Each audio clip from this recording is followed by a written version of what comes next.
I'm going to show you how to pair a mobile now, which unfortunately I should have deleted. I'll just try anyway. Right, I'll just show you how to pair a mobile phone to the Bluetooth audio system in this BMW M3. From any screen you can either click menu there in the center or telephone. So we'll do the hard one. Telephone, click telephone, onto add new device.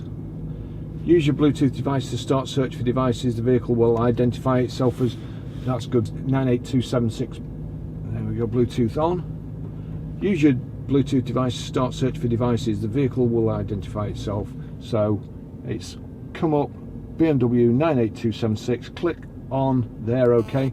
We have to put a pass key in, so for ease of use, 000, and then turn the wheel till it goes down to OK and click OK, then 000, pair. Allow contacts and favourites to sync. I don't want to because I won't be using the car again, but you would be, so you click allow. That's it done, and you'll see there it's got ticks for telephone, data and transfer and audio. Now if for any reason, always remember this, because if it will also stream audio, so if there's no tick in audio, do the same thing, tick and then OK. Right, so then